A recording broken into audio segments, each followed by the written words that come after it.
군 병원의 오진과 가혹 행위로 상무대 병사가 5개월째 제대로 걷지 못하고 있다는 폭로가 나왔습니다. 국방부는 정례 브리핑을 통해 해당 병사의 격리와 진료 과정에서 문제가 심각했다며 유감을 나타냈습니다. 불가리스 사태와 관련해 남양유업 이광범 대표가 사의를 밝힌 데 이어 최대 주주인 홍원식 회장도 대국민 사과를 하고 사퇴했습니다. 홍 회장은 자식들에게도 경영권을 물려주지 않겠다고 밝혔습니다. 관사 재테크와 도자기 밀반입, 외유성 출장 등 각종 의혹이 제기된 가운데 5개 부처 장관 후보자에 대한 인사청문회가 진행되고 있습니다. 후보자들이 줄줄이 사과한 가운데 국민의힘은 임혜숙 과기부 장관 후보 등의 낙마를 정조준하고 있습니다.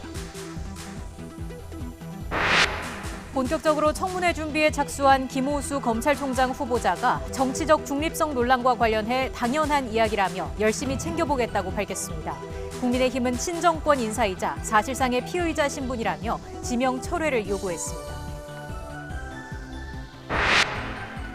코로나19의 급속한 확산으로 인도의 의료 체계가 붕괴한 가운데 교민 172명이 오늘 오전 귀국했습니다.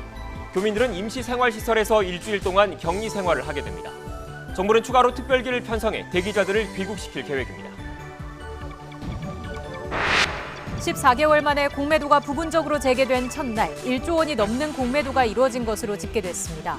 한국거래소가 202개 종목을 공매도 과열 종목으로 지정하면서 오늘 하루 공매도가 금지됐습니다. 더 뉴스 60초 뒤에 계속됩니다.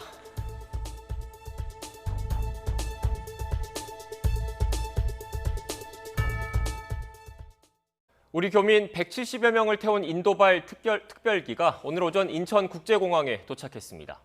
연일 확진자가 쏟아지는 인도를 빠져나온 겁니다. 코로나 사태와 관련한 인도 주재 우리 교민들의 첫 탈출 행렬입니다. 사실 항공편을 이용한 단체 귀국은 이번이 처음은 아닙니다. 지난해에도 중국과 이란, 페루 등 우리 교민의 안전이 우려됐던 국가에 전세기 등이 투입됐습니다.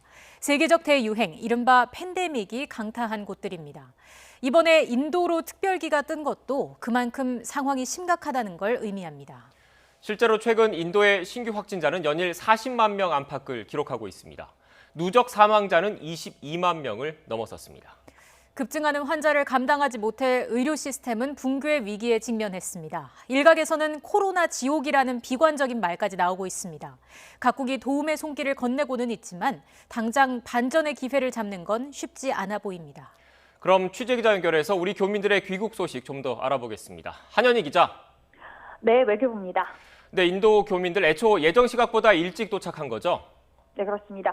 인도 챈나이에서 출발한 현지 비스타라 항공의 특별 운항편은 애초 오늘 오전 11시 45분쯤 인천공항에 도착할 예정이었는데요. 기류를 타면서 예정보다 1시간가량 빨리 도착했습니다.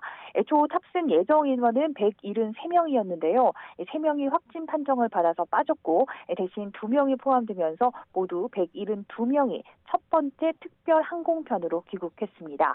입국장을 빠져나온 교민들은 곧장 정부가 마련한 전세버스에 나눠서 탑승하고 임시생활시설로 이동했습니다. 특별히 탑승 전에 코로나19 검사를 받아서 음성 판정을 받았지만 임시생활시설에서 다시 검사를 받게 되는데요. 여기서 음성이 확인되더라도 7일 동안 격리 생활을 하게 됩니다. 이후에 또 시설 퇴소 전에 한 차례 더 진단 검사를 받고요. 자가격리 해제 전인 입국 13일 차에도 보건소에서 또다시 진단 검사를 받도록 했습니다. 애초 방역당국은 자가격리 전에 1박 2일 동안만 시설 격리를 한다는 계획이었지만 7일로 시설 격리를 방역 지침을 강화했는데요. 이와 관련해서 인도 내 확진자가 급증하고 인도 변이 바이러스의 전파력이 높은 것으로 추정돼서 강화된 방역관리 조치가 필요하다고 판단했다고 설명했습니다. 인도는 현재 하루 신규 확진자가 40만 명을 넘어서면서 사실상 통제 불능 상태에 빠졌습니다. 기본적인 방역 수칙조차 제대로 지켜지지 않아서 교민 안전이 우려되고 있는데요. 현지 교민 1만 명 가운데 한인 사회가 추산한 귀국 대기자 수만 최소 700명입니다. 일단 오는 7일 인도 벵갈루루 공항에서 교민 211명을 태운 항공편이 2차로 들어올 예정인데요. 현재 귀국 후 격리할 시설이 마땅치 않아서 항공기 증편 허가가 쉽지 않지만 인도 코로나 상황이 급박하게 돌아가는 만큼 정부는 추가 항공기 편성을 추진한다는 계획입니다. 지금까지 외교부에서 YTN 한현입니다. 이어서 국내 코로나19 발생 현황도 정리해드리겠습니다. 지난달까지 음식점에서만 집단 감염 사례가 52건 나왔고 관련 확진자는 1,000명이 넘었습니다. 술을 팔 수 있는 일반 음식점에서 나온 사례가 대부분입니다. 가정의 달을 맞아 모임이 더 늘어날 것으로 예상되면서 방역당국도 대책 마련에 나섰습니다. 식당 거리에 취재기자 나가 있습니다. 정현우 기자. 네, 서울 홍대 거리에 나와 있습니다. 네, 음식점 관련 감염 사례가 계속해서 나오고 있죠. 네, 그렇습니다. 음식물을 섭취하지 않을 때에도 마스크를 벗고 있거나 때로 식사 시간에 사람들이 몰려 있을 때면은 이용자들 사이에 거리 두기가 어려워 보이는 모습을 식당에서 종종 볼 수가 있는데요. 방역당국은 이러한 음식점 관련 집단 감염 사례가 계속해서 늘고 있다고 설명했습니다.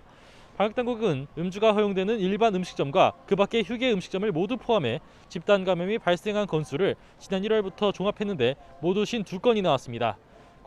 관련된 누적 확진자만 모두 1,000명입니다. 매달 나오는 집단 감염 건수와 관련 확진자 숫자는 계속해서 늘고 있는 추세인데요. 특히 지난달엔 누적 환자 숫자가 510명으로 나타나서 3월에 2배로 한꺼번에 늘기도 했습니다. 또 누적 확진자 가운데 90% 이상이 술을 팔 수 있는 일반 음식점에서 나온 것으로도 조사됐습니다.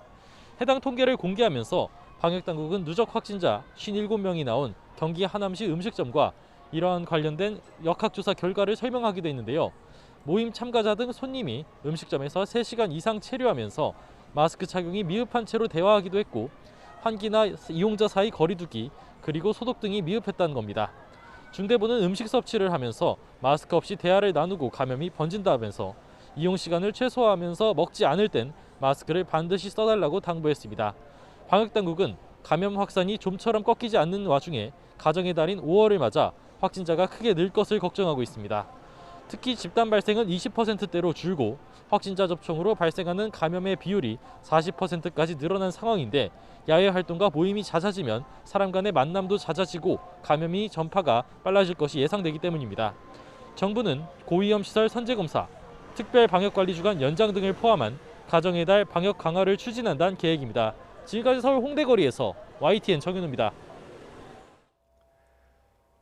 강원도 강릉 지역 공장과 공사 현장 등에서 일하는 외국인 노동자 43명이 무더기로 코로나19에 감염됐습니다.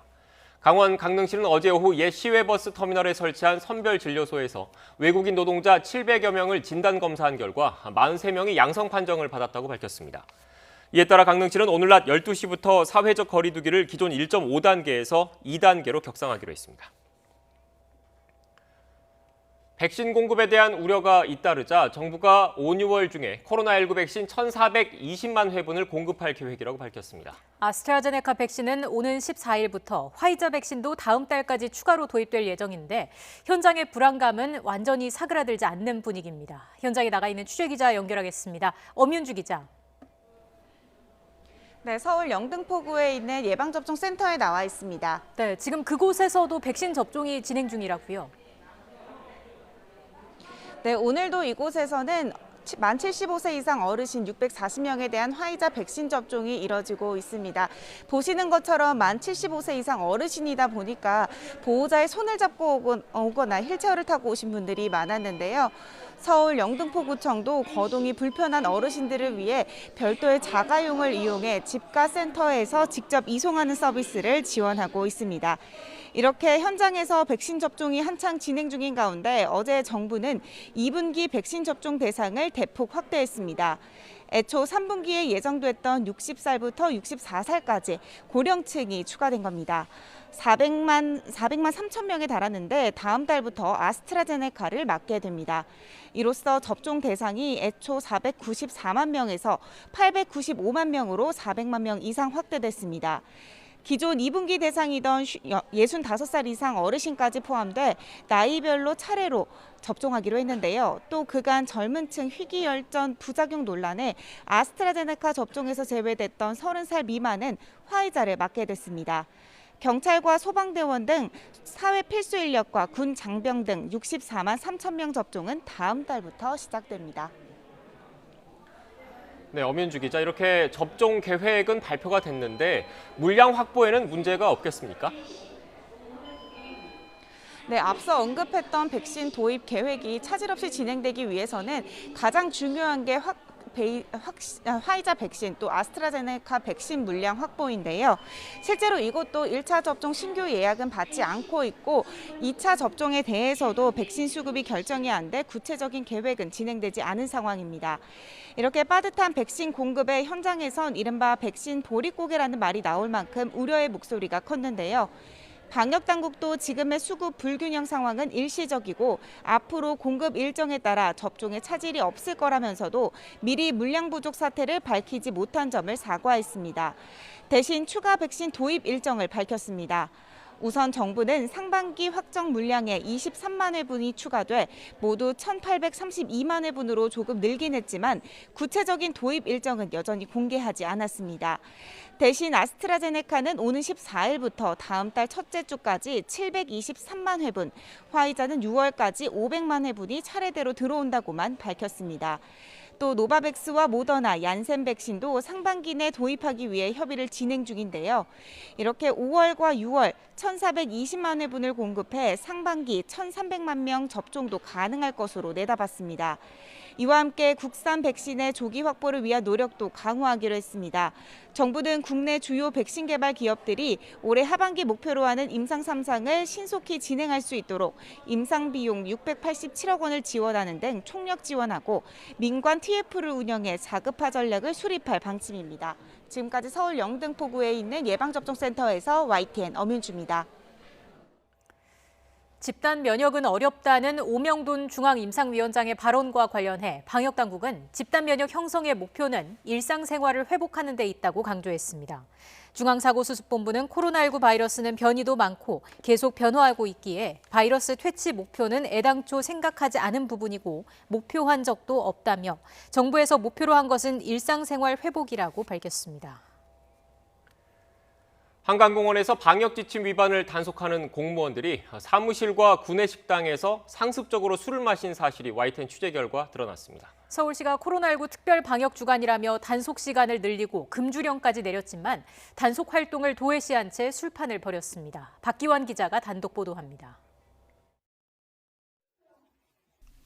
지난 토요일 저녁 8시쯤 한강공원 여의도 안내센터의 구내식당. 식탁 위 여기저기 막걸리 병이 올려져 있고 새빨갛게 달아오른 얼굴들이 보입니다. 떠들썩한 대화가 오갑니다.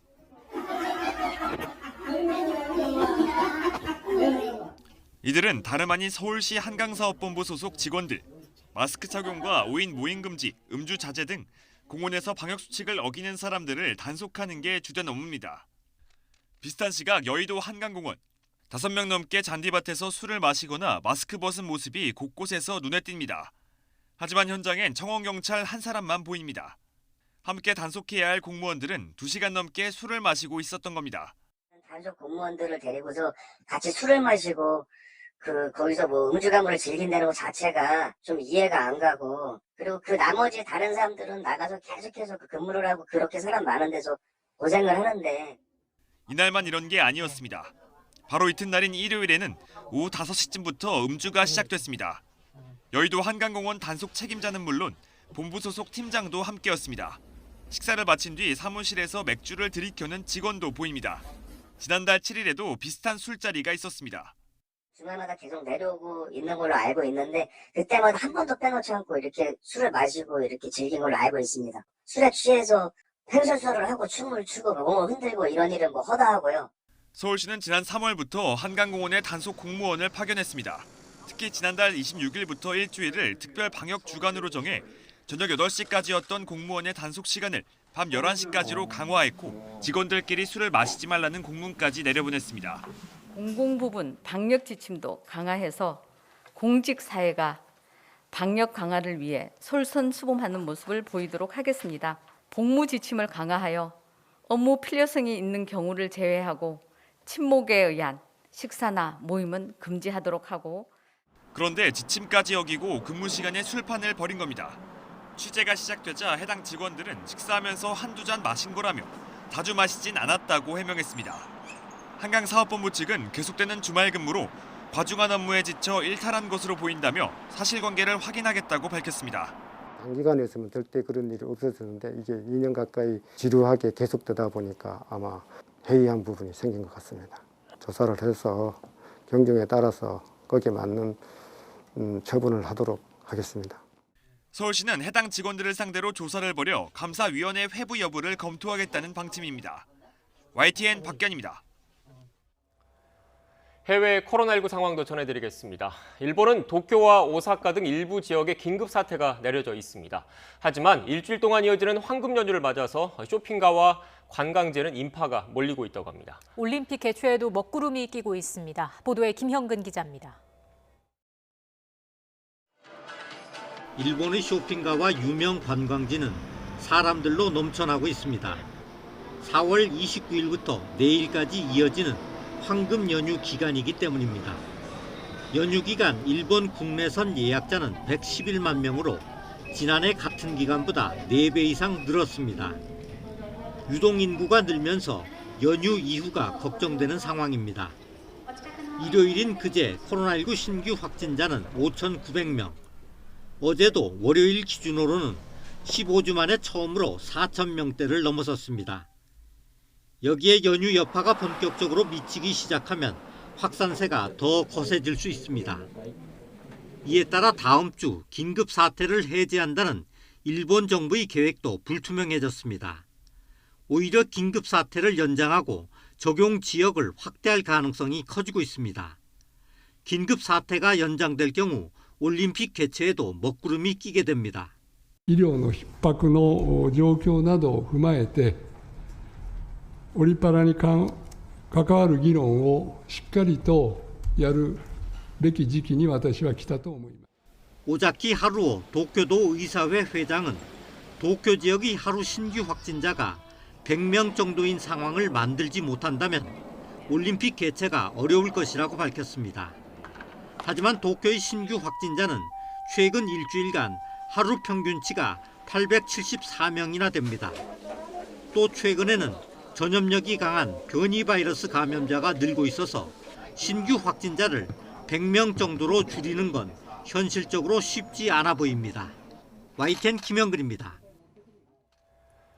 오명돈 신종 감염병 중앙임상위원장이 밝힌 것처럼 미국의 전문가들도 미국에서 집단 면역 달성이 불가능할 수 있다고 보고 있습니다. 변이 바이러스가 등장했고 백신에 거부감을 가진 미국인들이 적지 않기 때문입니다. 워싱턴 강태욱 특파원의 보도입니다.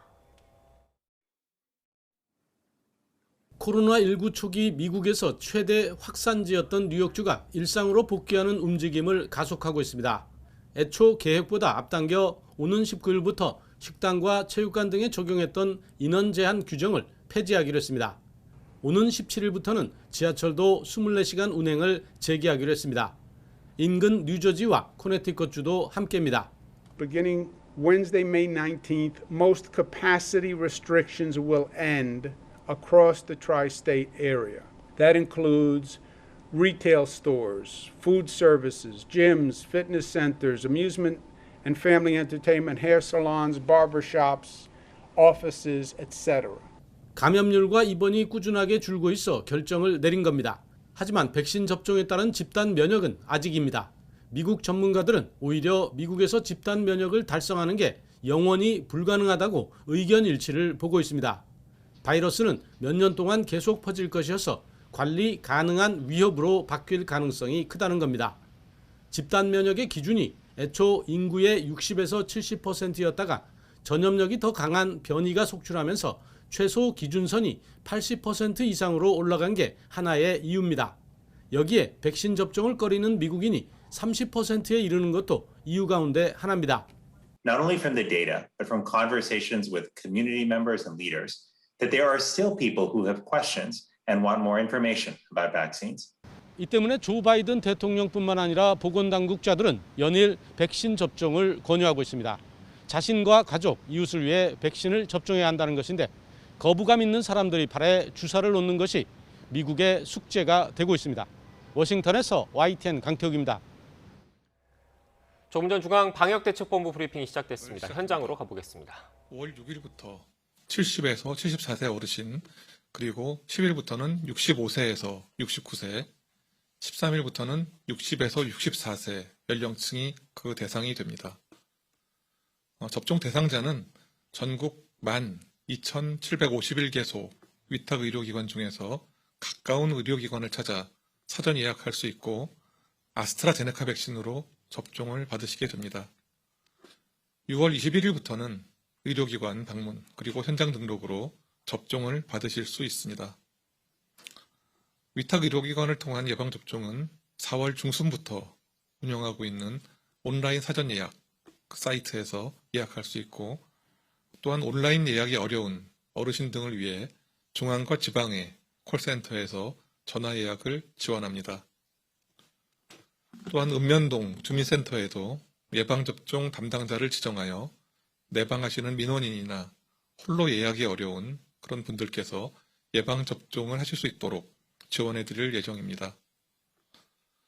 사전 예약 완료 시 1시간 이내에 문자 메시지가 예약 시에 등록한 그런 번호로 전송되고, 접종 2일 전까지 온라인과 콜센터를 통해서 예약을 취소하거나 변경할 수 있습니다.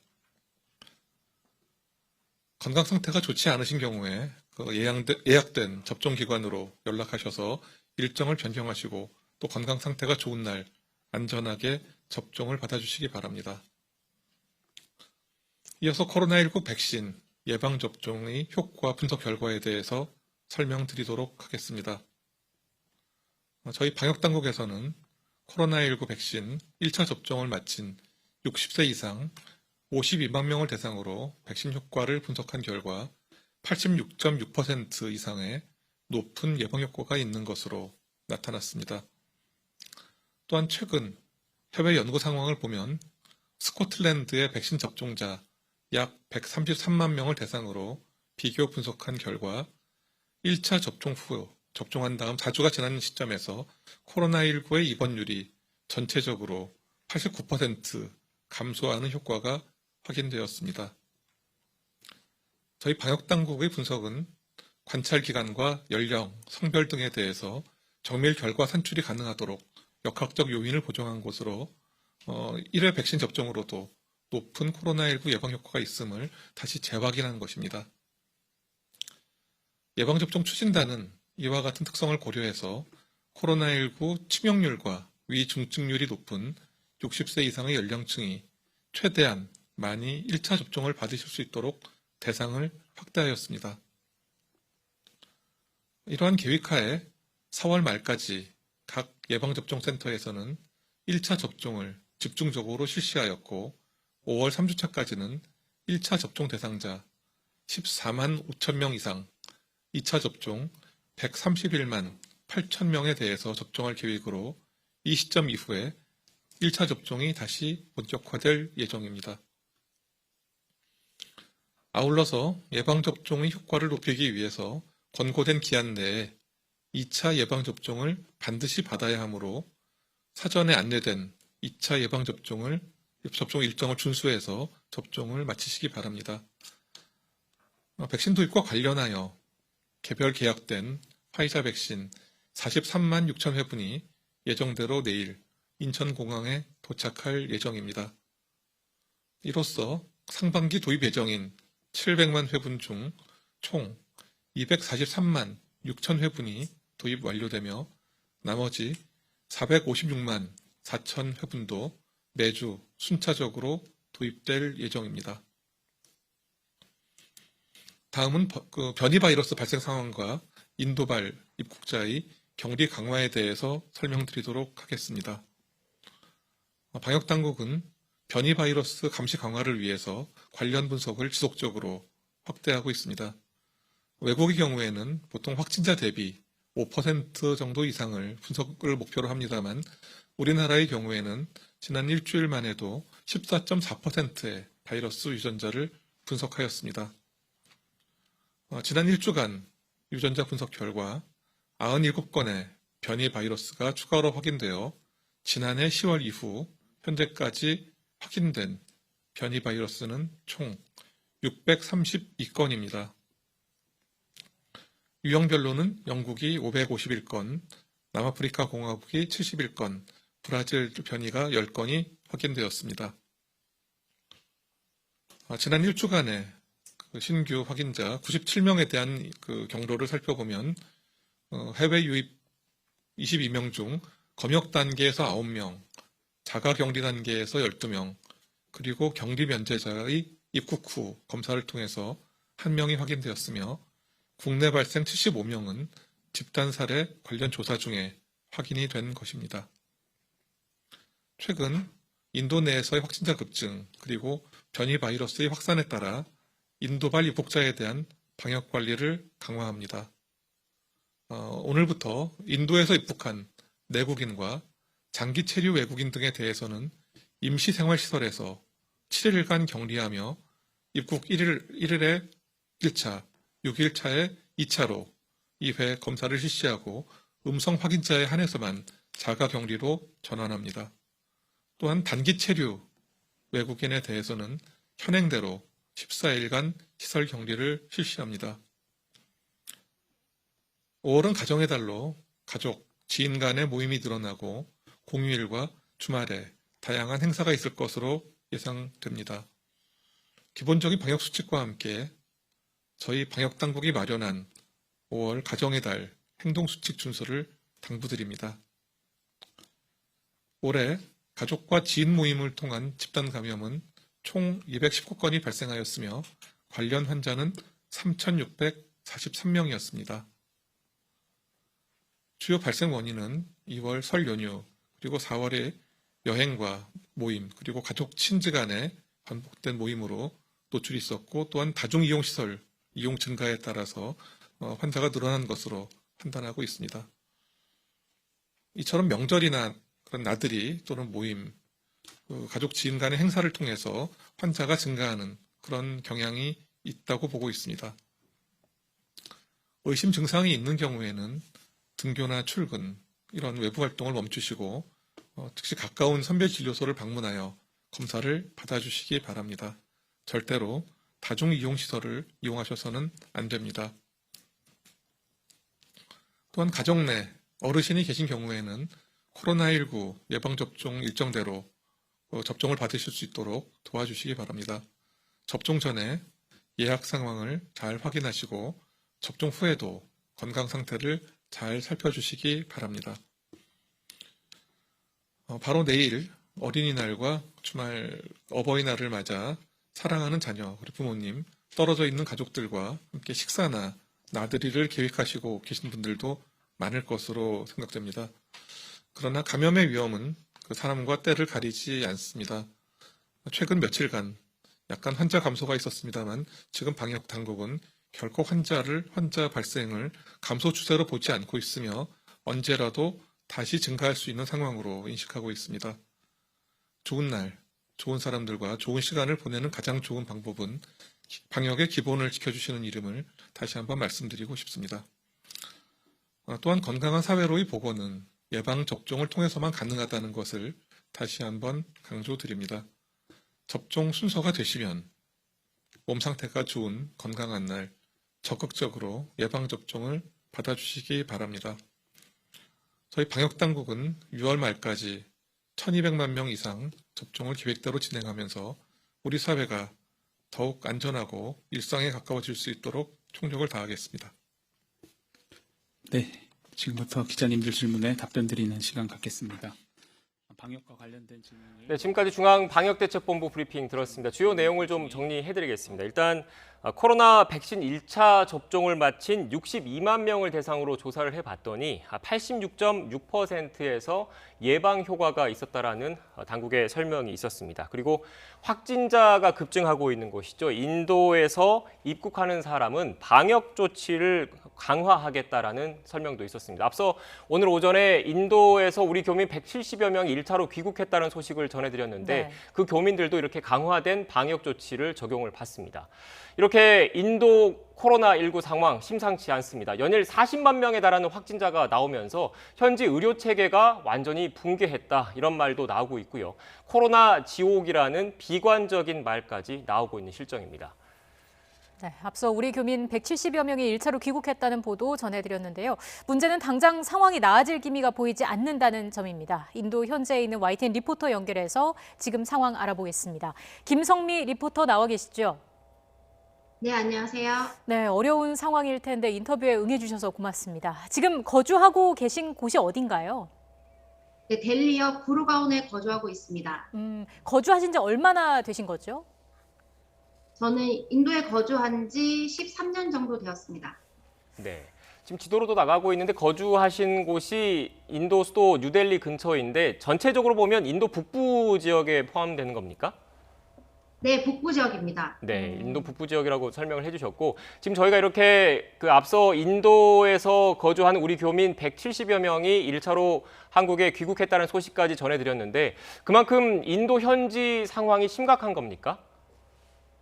네, 연일 절망적인 뉴스를 통해 접하게 되는데요. 한 번에 너무 많은 중증 환자가 속출하면서 병원을 이용하기엔 너무 힘들고 24시간 가동해도 화장터는 자리가 없어서 주변 공터까지 화장터로 만들고 있고 심지어 화장에 쓸 장작도 부족한 상황이라 공원에 있는 나무를 베어서 사용한다는 말까지 하고 있습니다. 또한 교민들 중에도 확진자가 많다는 소식을 들었고 제가 사는 아파트에도 확진자가 100명 가까이 나왔다고 합니다. 네, 여기서 지금 문제는 무증상 감염자가 많고 PCR 검사에도 잘 나오지 않아 실제 감염자 수는 수십 배 더 많을 것이라는 게 가장 큰 문제라고 할 수 있겠습니다. 네. 리포터님 지금 살고 계신 아파트에도 확진자가 100명 정도 된다고 말씀을 하셨지 않습니까? 아파트 전체의 규모는 어떻게 되는 겁니까?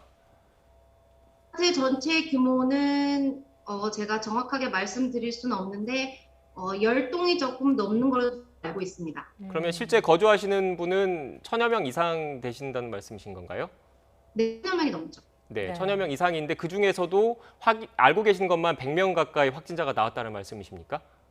네, 그렇죠. 정확하게 신고된 숫자만 100명이라고 할 수 있고요. 사실 무증상이나 증상이 심하지 않은 분들은 집에서 자가격리하면서 치료를 하기 때문에 정확한 숫자는 알 수 없습니다. 네, 정확한 숫자는 알 수 없다고 말씀을 해주셨고 일단 리포터님께서 전해 들으시고 파악한 내용으로 그만큼 주변에서도 이렇게 상황이 심각하다는 말씀이신 것 같은데 현재 저희가 앞서 전해드린 걸로는 연일 신규 확진자, 하루 신규 확진자가 40만 명 안팎을 기록하고 있다라고 전해드렸습니다. 그런데 앞서 리포터님도 잠깐 말씀하신 것처럼 실제 확진자는 이것보다 더 많을 것이다 이런 관측이 나오고 있는데 이런 관측이 나오는 이유는 뭘까요? 네, 아까도 말씀드린 것처럼 이제 변이 바이러스가 발생을 하면서 이 변이 바이러스는 전파력이 굉장히 빠르고요. PCR 검사에도 음성으로 나오는 경우가 많기 때문에 이게 지금 정확한 수치를 알 수 없다고 합니다. 네, 지금 말씀하신 걸 들어보면 변이 바이러스 그러니까 이른바 잠복 감염자가 많을 거라는 말씀을 먼저 해주신 것 같고 통계 집계는 잘 되고 있습니까? 인도 정부에서? 네, 통계 집계는 되고 있고 요즘 며칠에는 이제 감염자 수가 조금 몇만 줄었다고 하는데요. 사실 이게 실질적으로 줄은 것인지 아니면 줄어든 것인지 사실 알 수 없습니다. 예, 네. 지금 상황이 이런데 방역 의식이 좀 해이해졌다 이런 지적도 있더라고요. 인도 시민들이 마스크 착용이라든지 이런 방역 수칙은 제대로 지키고 있습니까? 네, 현재는 인도의 감염자가 급증하면서 시민들도 심각성을 느끼고 현재는 마스크 착용과 거리 두기에 신경을 쓰고 있는 듯하나 이전에 방역 수칙을 무시하고 거리를 활보하거나 마스크 착용을 하지 않은 시민들을 많이 볼 수 있었습니다. 네. 리포터님, 저희가 인도의 최근 신규 확진자 현황 관련된 그래픽을 좀 보면서 말씀을 좀 드려야 될 것 같은데 관련된 그래픽을 좀 준비되는 대로 띄워주시고요. 이렇게 신규 확진자가 증가한 게 최근 들어서 이런 모습을 좀 보이고 있더라고요. 이렇게 최근 들어서 신규 확진자가 급증한 이유는 뭐라고 보십니까? 네, 연초부터 시작하여 4개월 정도 힌두교 축제인 쿵부멜라와 홀리가 지나면서 잠복기가 지난 후 확진자가 급증한 걸로 예상됩니다. 쿵부멜라에 참여하려는 시민들의 행렬을 사진으로 보았는데 방역 수칙을 지키지 않고 수십만의 인파가 몰린 것을 보고 할 말을 잃었었습니다. 그리고 또한 여기에 몇몇 주에서 방역 수칙을 지키지 않고 선거 유세를 강행하면서 사태가 악화된 것으로 보고 있습니다. 네. 앞서 리포터님께서 변이 바이러스에 대해서 말씀을 좀 해주셨는데 지금 인도에서 2중, 3중 변이도 확인이 됐고요. 이와 관련한 내용이 현재에서는 좀 제대로 보도가 되고 있습니까? 네, 작년 10월 뭄바이에서 2중 변이가 발견된 이후 최근에는 3중 변이까지 발견되었습니다. 이 변이는 빠른 전파력을 가지고 있고 변이 바이러스에 감염된 경우 PCR 검사에도 음성으로 나오는 경우가 많고 문제는 백신을 맞아도 효과가 없을 수 있기 때문에 현지 의료진도 긴장한 상태입니다. 네. 지금 리포터님께서 거주하시는 곳은 인도 내에서도 좀 대도시 축에 속하는 겁니까? 네, 대도시입니다. 네, 지금 계시는 곳을 비롯해서 뉴델리나 이런 다른 대도시 그리고 인도 내 다른 지역까지 일상의 많은 부분이 좀 바뀌었을 것 같은데 어떻습니까? 죄송합니다. 다시 한번 말씀해 주시면 잘 안 들렸어요. 네, 지금 생활하시는 모습 자체가 많이 바뀌었을 것 같아요. 일상 자체가 뭐 출퇴근이라든지 아니면 뭐 쇼핑을 하신다든지 이런 게 좀 많이 바뀌었을 것 같은데 어떻게 좀 변화가 있었는지 좀 설명을 해주시죠.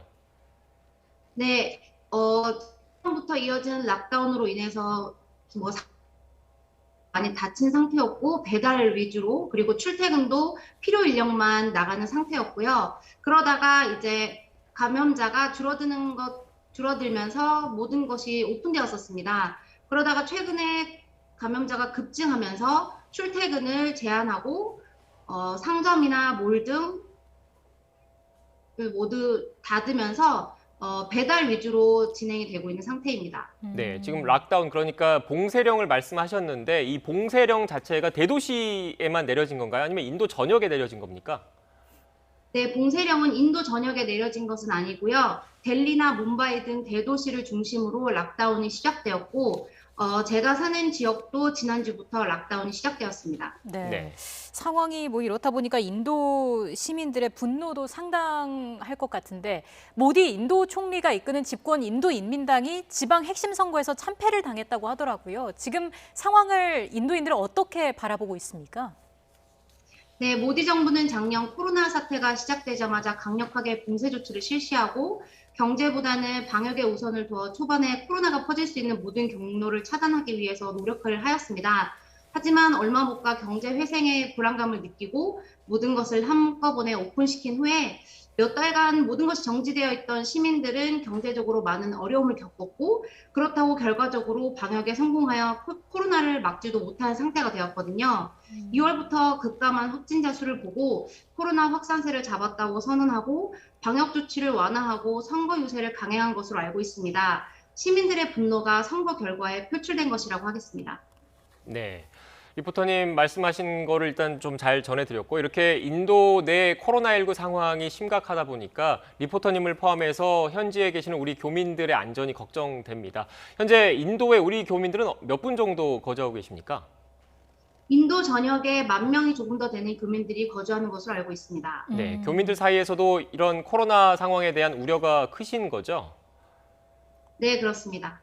서로 이런 정보 같은 거는 어떻게 주고받고 있습니까? 네, 여기 인도 내에서 커뮤니티 앱을 이용하여 서로 한국에서 오는 뉴스나 정보 등을 교류하고 있습니다.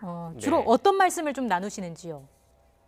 네, 최근에는 한국으로 입국하는 교민들이 많기 때문에 시시각각 변하는 방침에 대한 얘기가 가장 많고요. 또한 부정기, 그러니까 한국 인도 간 전세기 운행에 예약을 하기 위한 그런 방법들을 또는 예약 현황 등이 많이 얘기가 오고 가고 있습니다. 네.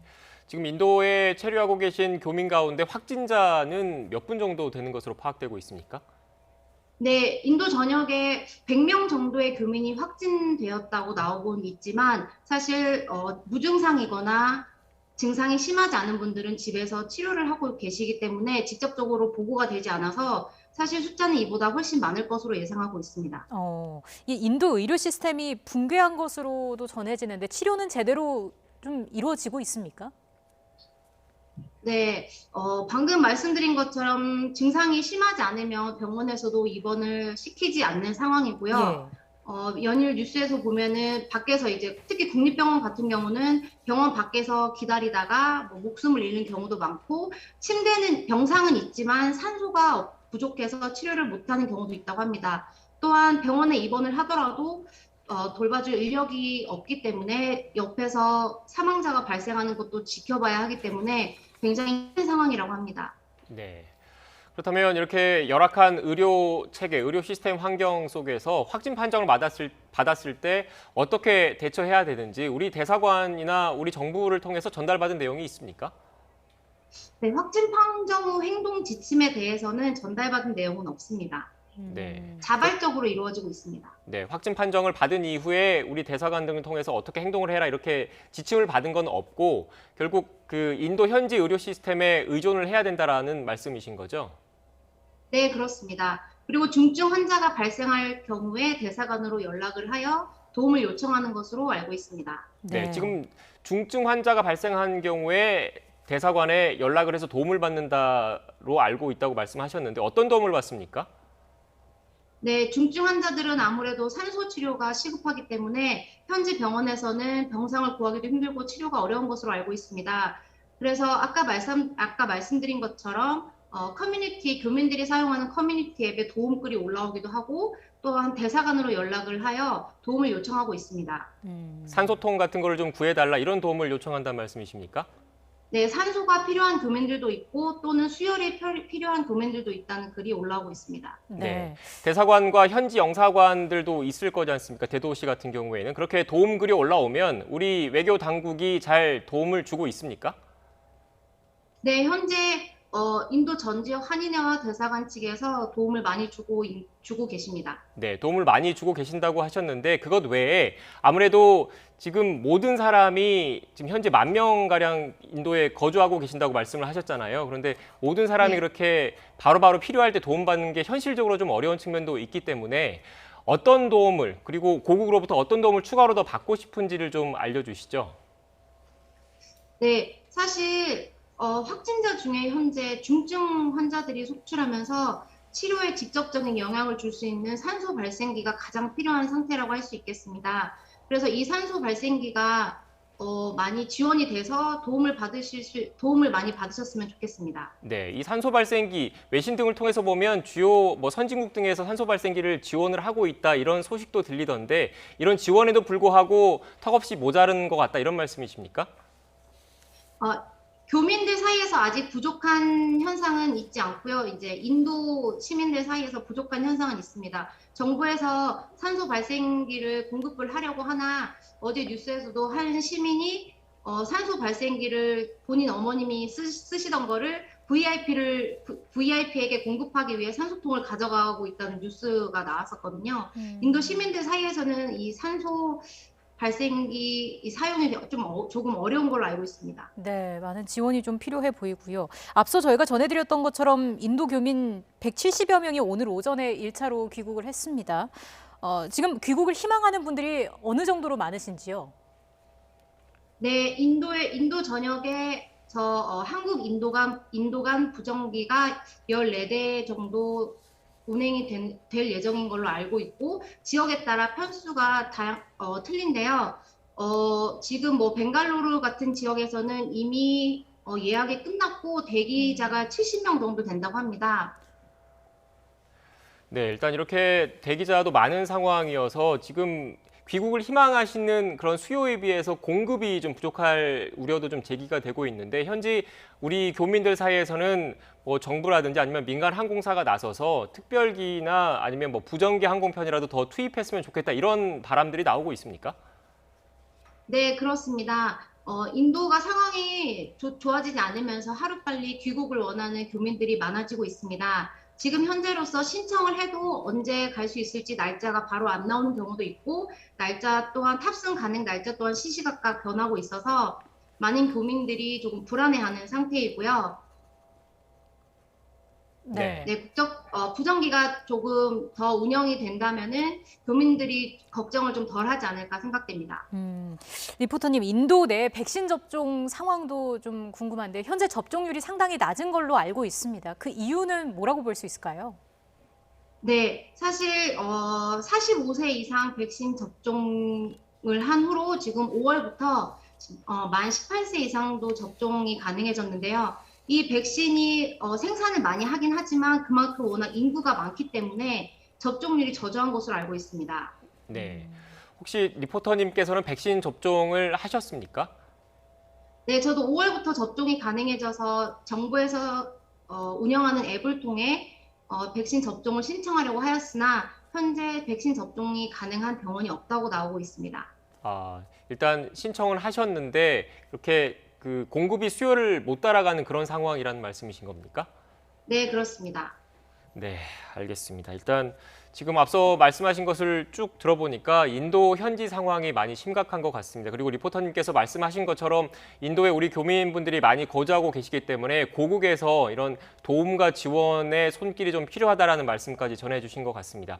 리포터님, 오늘 이렇게 어려운 상황에서 연결해 주셔서 감사하고요. 건강 잘 챙기시길 당부드리겠습니다. 오늘 말씀 고맙습니다. 네, 감사합니다.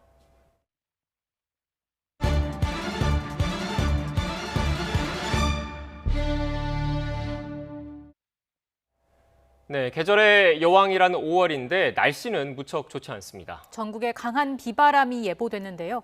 내일 어린이날에는 또 날씨가 어떨지 걱정입니다. 자세한 날씨 기상캐스터 연결해서 알아보겠습니다. 홍나실 캐스터. 네, 상암동 야외 스튜디오에 나와 있습니다. 네, 다시 비가 내리기 시작했네요. 네, 그렇습니다. 조금 전부터 서울에도 다시 비가 내리기 시작했습니다. 빗줄기도 제법 굵은데요. 서울뿐 아니라 제주도에는 시간당 25mm 이상의 장대비가 쏟아지는 곳도 있습니다. 네, 오늘은 전국적으로 봄비가 아닌 여름비처럼 강한 비가 오겠습니다. 특히 돌풍과 벼락을 동반해서 요란하게 내리겠는데요. 안전사고에 각별히 주의해 주시기 바랍니다. 현재 레이더 영상을 살펴보면 서해안을 중심으로 비구름이 분포해 있습니다. 제주 산간에는 호우경보가 내려져 있고 제주 삼각봉 등 산간에는 시간당 20mm의 강한 비가 쏟아지고 있습니다. 내일 새벽까지 제주 산간에는 무려 250mm, 제주 남부와 동부에 150mm 이상의 큰 비가 내리겠습니다. 경기 북부와 영서 북부, 남해안에도 최고 80mm, 서울 등 그 밖의 지역에는 20에서 60mm의 봄비답지 않게 많은 비가 오겠습니다. 비와 함께 바람도 문제입니다. 현재 제주 산간과 흑산도, 홍도에는 강풍경보가 내려졌고요. 전남 신안군 가거도에는 초속 31m의 소형 태풍급 바람이 기록되기도 했습니다. 해상에도 풍랑특보가 내려진 가운데 바람이 무척 강하게 불고 있고 또 거센 물결까지 일고 있습니다. 날아갈 수 있는 시설물을 단단하게 고정해 주시고 해안가 안전사고에 유의해 주시기 바랍니다. 이번 비는 다행히 어린이날인 내일 새벽에 모두 그치겠고 낮 동안 맑은 하늘을 되찾겠습니다. 다만 다소 쌀쌀한 날씨가 이어지겠는데요. 내일 서울 낮 기온 18도, 대전과 광주 20도 등 예년 기온을 3에서 5도가량 밑돌겠습니다. 나들이 계획하신다면 따뜻한 겉옷을 챙겨주시길 바랍니다. 이번 주 금요일에는 서울 등 중북부 지역에 또 한 차례 비 소식이 있습니다. 5월이 시작됐는데 잦은 비 소식과 함께 기온 변화도 무척 심합니다. 변덕스러운 날씨에 면역력이 떨어지기 쉬우니까요. 항상 건강관리에 각별히 신경 써주시기 바랍니다. 지금까지 상암동 야외 스튜디오에서 YTN 홍나실입니다.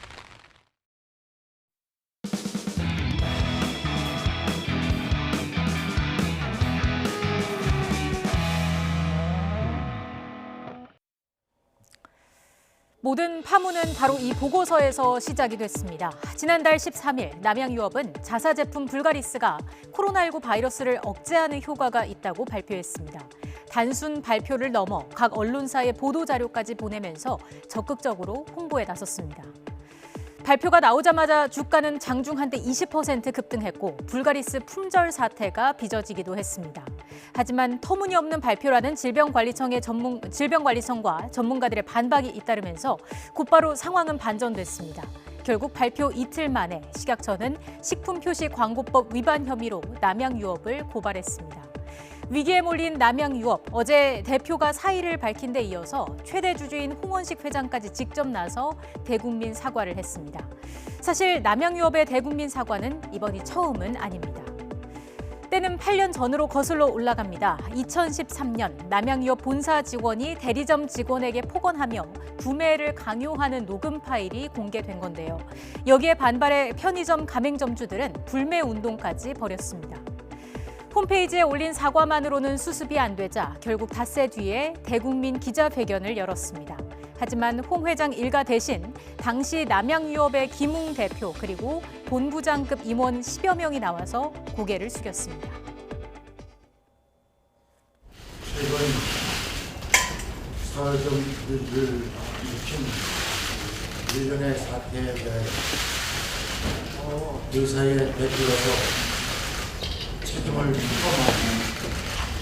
진심으로 고개 숙여 국민 여러분께 사과합니다.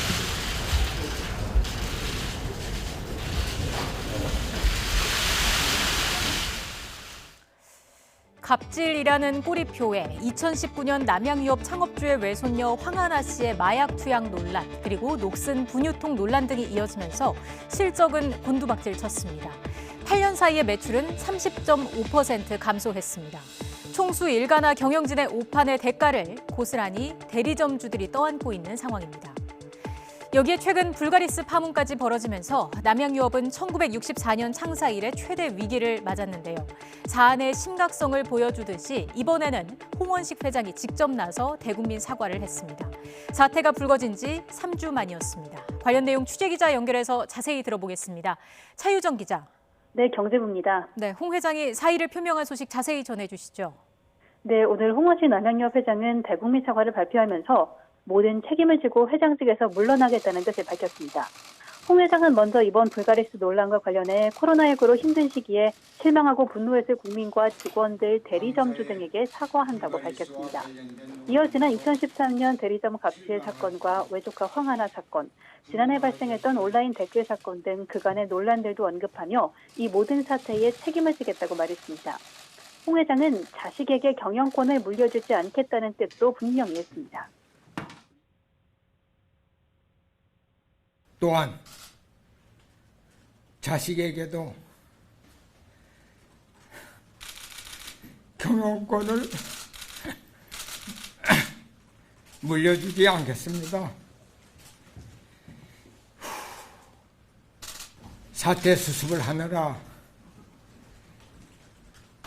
이러한 결심을 하는 데까지 늦어진 점 진심으로 죄송합니다.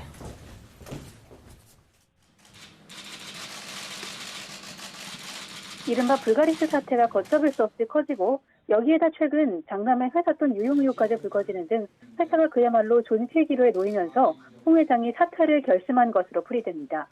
남양유업 주가는 홍 회장 사퇴 선언의 상한가를 기록 중입니다. 남양유업 주가는 오전 10시 홍 회장의 기자회견을 기점으로 급등해 장중 28% 이상 급등했습니다. 네, 이와는 별도로 이른바 불가리스 사태에 대한 수사 어떻게 진행되고 있습니까? 지난달 말 본사 등을 압수수색한 경찰은 현재 확보한 자료를 토대로 허위 광고 여부를 들여다보고 있습니다. 남양유업이 지난달 심포지엄을 열고 불가리스가 코로나19에 효과가 있다고 발표했는데요. 발표 직후 불가리스 판매가 급증하고 남양유업 주가가 치솟았습니다. 논란이 커지자 식약처가 남양유업이 학술 목적이 아닌 홍보 목적으로 심포지엄을 연 것으로 보고 고발해 현재 경찰이 수사하고 있고 금융당국도 주가 조작 혐의가 있는지 조사하고 있습니다. 불가리스 사태로 남양유업은 공장문을 닫게 될 위기에도 처했습니다. 남양유업 공장에 있는 세종시가 표시광고법 위반으로 2개월 영업정지를 사전 통보한 상태인데요. 다음 달쯤 청문회를 거친 뒤 영업정지 처분이 확정될 것으로 보입니다. 지금까지 경제부에서 전해드렸습니다.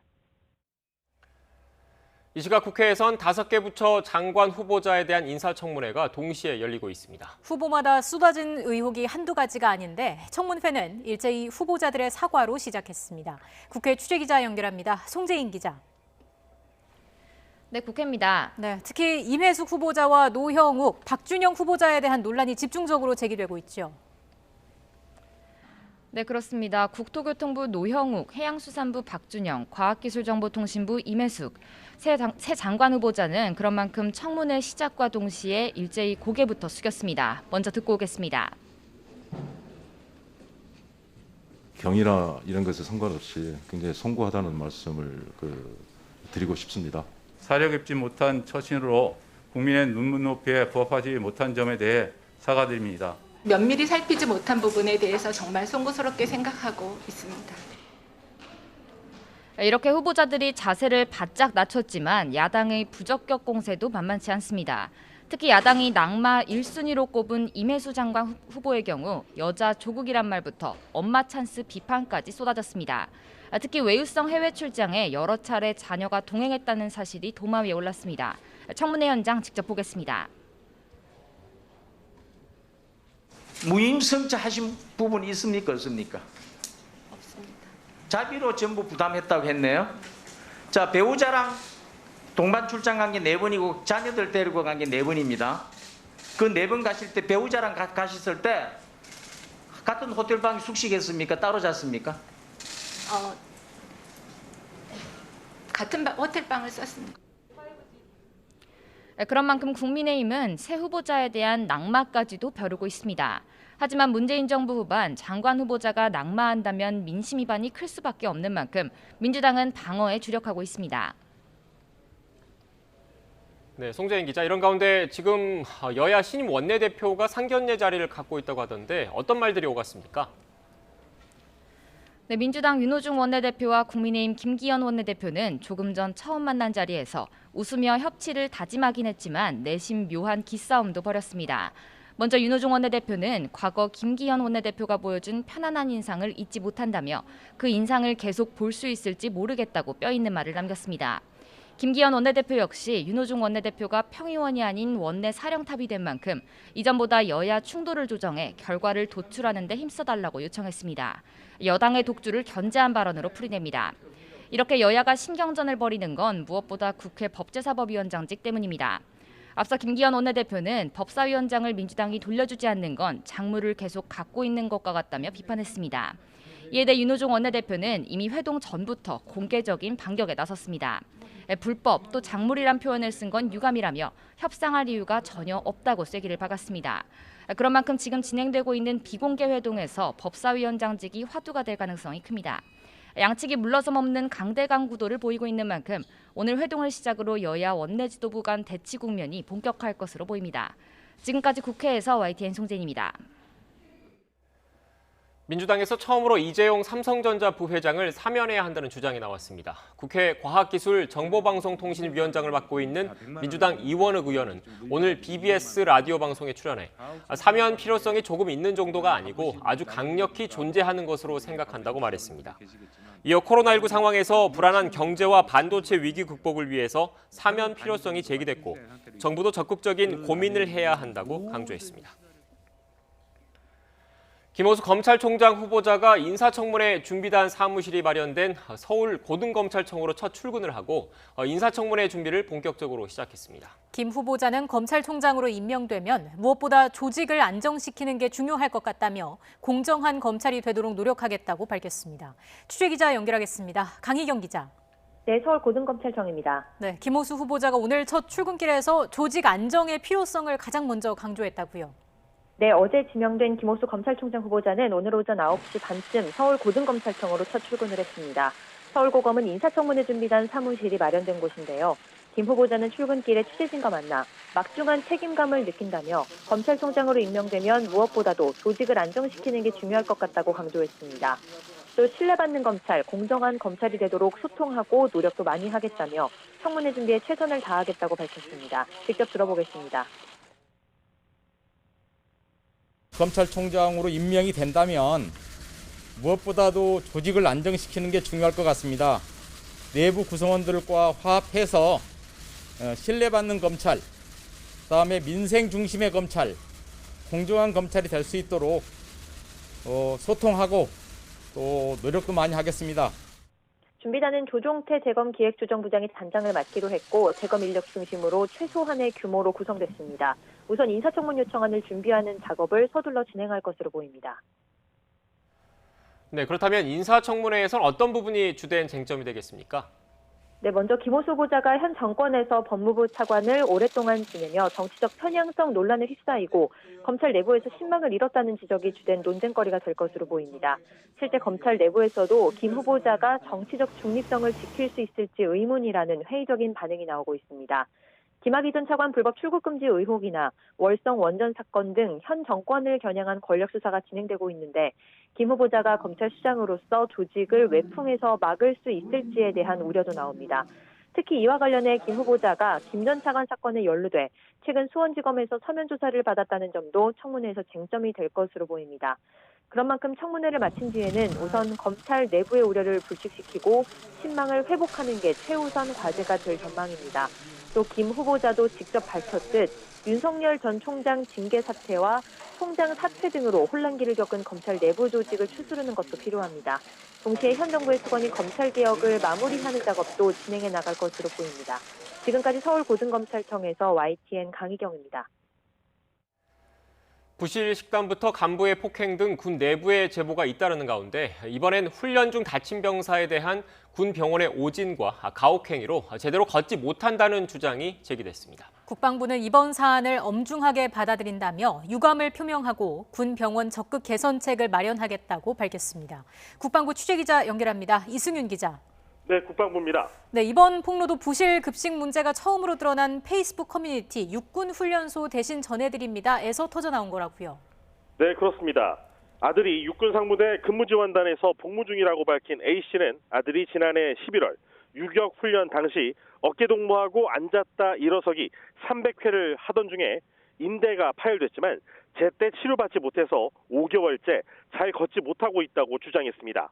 A씨는 아들이 통증을 호소했지만 부대 측이 2달 가까이 꾀병이라고 묵살했고 부상 부위에 염증으로 고열 증세를 보이자 1월 혹한기에 난방도 안 되는 이발실에 아들을 가두고 24시간 동안 굶겼다는 주장도 내놨습니다. 이어 부상 3개월 만에 민간 병원에서 발목인대 수술을 받고 부대로 복귀했지만 격리 중 계단에서 낙상 사고를 당한 뒤 부실한 관리로 3개월째 입원 중이라고 덧붙였습니다. A씨는 국군대전병원 군의관이 아들을 보지도 않고 엉터리 진단을 내리며 입원과 치료를 거부했고 염증 수치가 높아져 민간병원에서 재수술과 항생제 치료를 권유받았는데도 군의관이 허락하지 않다가 민간병원 의사가 전화를 한 이후에야 입원 조치를 시켜줬다며 군 병원의 문제를 조목조목 지적했습니다. 네, 이에 대해서 국방부는 유감을 표명하고 군 병원 개선책 마련을 약속했다면서요. 네, 그렇습니다. 부승찬 대변인은 오늘 정례 브리핑에서 해당 부대에서 환자가 발생한 이후에 진료 지연이나 격리 문제, 군병원 진료 과정 등의 문제가 심각한 것으로 판단했다며 이번 사안을 매우 엄중하게 받아들인다고 말했습니다. 이와 관련해 지난달 27일 서욱 국방장관은 한 점 의혹도 없이 사실관계를 밝히고 관련자는 규정에 따라서 인사조치와 징계 등 엄중 처벌하도록 국방부 감사를 지시했습니다. 부승찬 대변인은 감사 결과를 중심으로 해서 군병원 전체에 대한 문제점을 식별하고 보완책을 마련하는 계기가 될 수 있도록 적극적으로 추진토록 하겠다고 덧붙였습니다. 국방부 대변인의 말을 직접 들어보시죠. 환자에 대해서는 군이 모든 책임을 지고 진료비 지원 등 적극적으로 조치할 예정입니다. 이번 사안에서 식별된 문제점에 대해 매우 유감스럽게 생각하는 바입니다. 최근 페이스북 육군 훈련소 대신 전해드립니다 페이지를 통해 이 부실급식과 간부의 폭행 등 육군 병영 내 부조리에 대한 폭로가 잇따르고 있는 가운데 어제는 이 개인정비 시간에 개와 고양이를 색포하거나 대대장이 방역 지침을 위반했다는 폭로까지 나왔습니다. 이처럼 부실급식과 과잉 방역 질타를 받자 육군이 소통합니다 페이스북을 열어 불편 사항을 직접 확인하고 소통하기로 했습니다. 하지만 이 남영신 육군참모총장이 코로나19 사태로 외출이 막힌 신임 장교들에게 여러분 애인들이 다른 사람과 만날 것이라고 발언한 사실이 알려져 장병들과 공감할 수 있는 소통에 여전히 문제가 있다는 지적이 나오고 있습니다. 앞으로도 SNS를 통해 병사들의 폭로가 계속될 가능성이 여전히 큰 가운데 군 당국은 국방부 차원의 대비책에 고심하고 있습니다. 지금까지 국방부에서 YTN 이승윤입니다. 최근 육군훈련소가 비상식적인 방역 지침으로 논란이 됐었는데 경찰에서도 비슷한 일이 있었습니다. 청와대를 지키는 경찰이죠. 100일 경비단이 퇴근했거나 휴가 중인 직원들에게까지 화상 전화를 걸어서 위치를 보고받고 연인도 만나지 말라 이렇게 지시한 것으로 YTN 취재 결과 확인됐습니다. 100일 경비단 측은 YTN 취재가 시작되자 이런 지침을 곧바로 철회했습니다. 김혜린 기자의 단독 보도입니다. 청와대 내부 경비를 맡은 서울경찰청 100일 경비단. 지난달 28일 각 부서에 특별 방역관리 기간 공지사항을 전달했습니다. 5월 28일까지 모든 직원의 일상생활을 철저하게 관리하겠다는 내용입니다. 구체적으로 살펴보면 밤마다 직원들은 자신의 위치를 상관에게 보고해야 합니다. 100일 경비단 측은 위치 보고를 받은 뒤 무작위로 화상 전화를 걸어 실제로 보고한 곳에 있는지 확인하겠다고 압박했습니다. 위치 관리 대상엔 근무자뿐 아니라 퇴근했거나 휴가 중인 직원도 포함됐습니다. 9시마다 다 전화로 확인해서 자기 셀카도 찍으라는 지시가 아예 내려왔거든요. 쉬는 날 외부 활동도 제한했습니다. 함께 사는 가족을 제외한 그 누구도 만나서는 안 된다는 지시를 내린 겁니다. 친구는 물론 연인도 접촉 금지 대상입니다. 100일 경비단 측은 이런 행동 수칙을 지키지 않으면 중징계하겠다고 경고했습니다. 내부에선 사생활과 인권 침해라는 불만의 목소리가 터져나왔습니다. 예를 들어서 코로나19 확진자가 되면 동선이 공개가 되는데 그 동선 공개안에 헬스장이 있으면 전출을 당하거나 이게 말이 되느냐고 사생활 침해다, 인권 침해다. 보고 체계는 100일 경비단장까지 거치도록 했습니다. 그런데도 100일 경비단 측은 코로나19 확산에 대비해 일부 경비대에서 자체적으로 시행한 지침일 뿐이라고 해명했습니다. 코로나가 상황이 계속 올라가고 그다음에 저희 100일단에서 확진자가 발생을 했었잖아요. 일부 경비대에서 시행을 한 적이 좀 있어요. YTN 취재가 시작되자 애초 이달 말까지 한 달간 시행될 예정이던 특별 방역 지침은 바로 취소됐습니다. YTN 김혜린입니다. 김호수 검찰총장 후보자 지명을 놓고 정치권 공방이 가열되고 있습니다. 여권에선 적임자라는 평이, 야권에선 정치 편향성을 가진 하자투성이 후보라면서 맹공을 펼치고 있습니다. 무사히 청문회를 넘을 수 있을까요? 그런가 하면 오늘 5개 부처 장관의 인사청문회가 동시다발로 열리고 있습니다.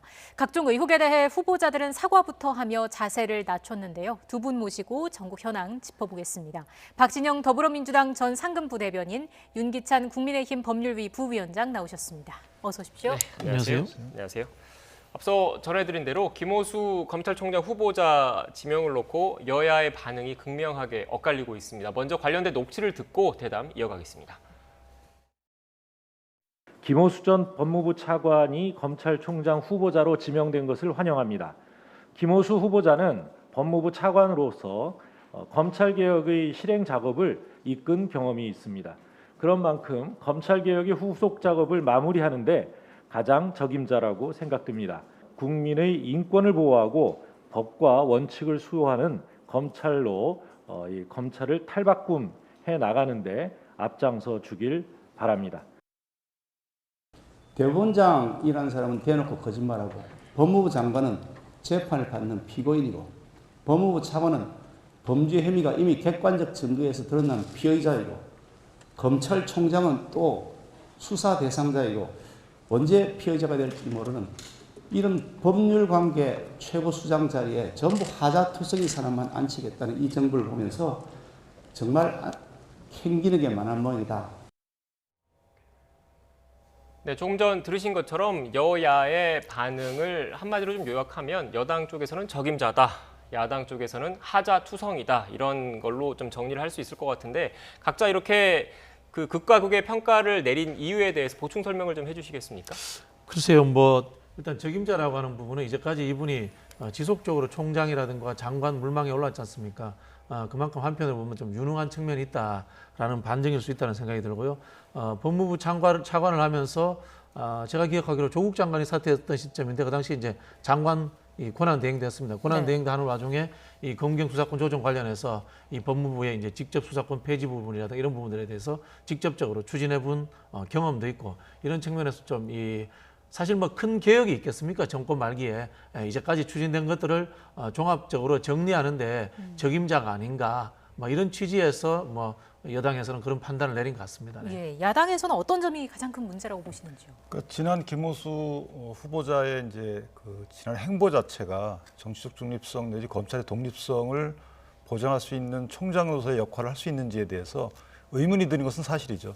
그러니까 법무차관으로 세 분의 법무장관을 모시면서 했던 검찰개혁의 내용을 보면 고위공직자 범죄수사처를 만들고 경찰에게 거의 수사권을 주면서 6대 범죄에 제한해서 수사권을 갖도록 했는데, 지난 부동산 투기 때도 보면 검찰의 수사권 행사가 이 검찰개혁 때문에 지장을 받은 적도 있고요. 고위공직자 범죄수사처와 관련해서도 사실은 이성윤 지검장의 셀프 황제 소환 이런 부분과 관련돼서 과연 이것이 고위공직자 범죄를 정말 처단하려고 하는 것이냐 아니면 보호하려고 하는 것이냐, 이런 국민적 의혹이 있단 말이죠. 그러니까 개혁 방향은 잘못됐을 뿐더러 앞으로도 이분이 담당하게 될 어떤 개혁이, 그러니까 남은 검찰 개혁이 뭔지에 대해서 국민이 아직 공감을 못하는 것이죠. 네, 지금 관련된 그래픽이 나가고 있는데 좀 크게 띄워주십시오. 이렇게 김오수 검찰총장 후보자에 대한 평가, 여야의 평가가 엇갈리는 거는 이력에 대한 지금 보시는 것처럼 김오수 검찰총장 후보자의 그동안의 이력에 대해서 어떻게 바라보는지 그 시각 차이 때문인 것 같은데 지금 부대변인 일단 지금 쭉 관련된 이력이 나오고 있지만 현 정부의 검찰 개혁을 가장 잘 추진할 수 있고 그 내용 자체를 잘 알고 있다 이런 평가를 하고 있기 때문이신 거죠? 저는 이분이 뭐 흔히 하는 말로 친정부 성향이다. 그런 부분에 대해서는 비판할 수 있다고 봅니다.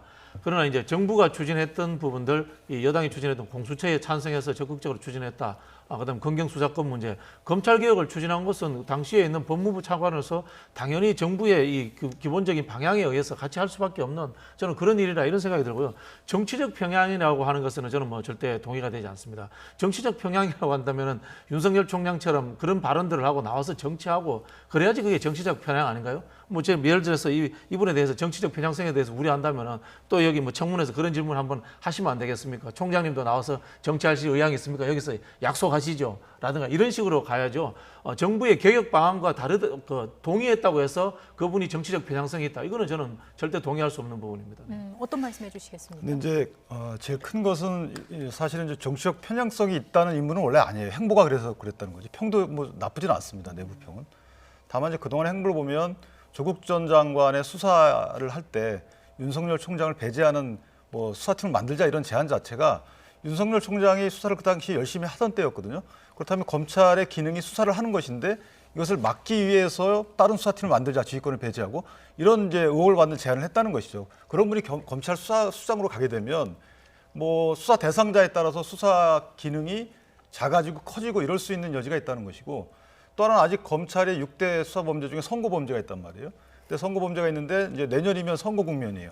그럼 이분이 공안 사건을 총괄하게 되는데 사실 여기에 대한 야권의 우려도 있는 것이고 마지막으로 보면 이제 검찰의 안정을 꾀한다고 말씀을 주셨는데 사실 그동안에 이제 법무차관 또 장관 권한대행일 때 검찰의 안정을 추구할 만한 일을 하지 않으셨고 오히려 이제 후배 검사들 입장에서 보면 상당히 우려할 만한 그런 행동을 하셨기 때문에 과연 검찰 조직을 추스릴 수 있는 적합한 인물인지에 대한 이제 의구심이 있는 것입니다. 네. 그 검찰 조직을 뭐 추스릴 수 없다라는 부분에 대해서 제가 뭐 검찰 전문가가 아니니까 잘 모르겠습니다만은 이분이 이제 검찰총장이 됐다고 해서 내년 대통령 선거에 무슨 영향을 미친다. 이거는 저는 굉장히 좀 그 시대적으로 좀 맞지 않는 발언이다. 야당에서 하는 것은 우리나라 이제 민주화 정도라든가 공직 사회의 발전 정도에 대해서 이해도가 떨어진다. 뭐 그런 생각이 들고요. 조국 장관 당시의 수사 문제는 뭐 저는 그렇게 이해를 합니다. 한편으로 보면 윤석열 총장이 조국 장관과의 껄끄러운 관계니까 오히려 피해 있는 것이 수사에 좀 객관적인 데 도움이 되지 않겠나. 뭐 그럴 수도 있다는 생각이 들고요. 이 부분은 우리가 이제 검찰총장을 보는 시각의 문제일 수도 있는데요. 검찰총장이 과연 수사를 하는 사람인가 아니면 행정기관의 장인가 라는 측면에 있어서 우리가 제가 봤을 때는 행정기관의 장이거든요. 직접 수사한다라고 생각하는 것들에 대해서 중점을 두는 것 자체가 저는 과거의 검사 동일제 시절의 사고로서 보는 거기 때문에 저는 그 부분이 뭐 의혹은 있을 수 있습니다만은 본인 나름대로 또 배려해서 한 측면도 있지 않겠나 그런 좀 변명을 제가 한번 해봅니다. 네. 제가 하나만 더 말씀드리면 네. 사실은 이제 이 온화한 평이 있어요. 온화하고 되게 성격이 좋다는 평이 있는데 그 직무 수행과 관련돼서는 사실은 이분이 이제 법무장관 권한 대행까지 했거든요. 그것은 대통령의 참모 역할을 한 거예요. 행정각부의 장이지만 그리고 감사위원으로서의 제청 요청을 받았는데 해당 수장이 뭐 여러 가지 정치적 중립성 위반, 편향성 여지가 있다고 해서 2번씩이나 재청 거부를 했다는 거죠.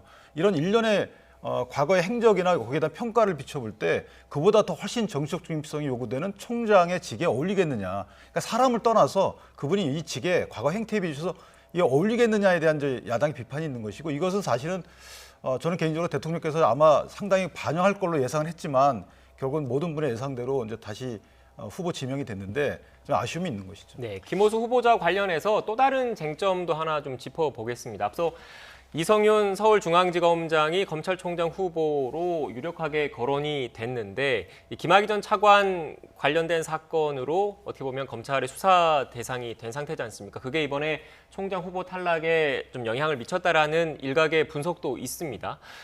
이것과 연관지어서 이 김오수 후보도 김학의 전 차관 관련 사건의 좀 수사 대상이 된 것 아니냐, 그게 또 논란이 되는 것 아니냐 이런 지적도 있던데. 수사 대상은 아니고 이제 참고인인데요.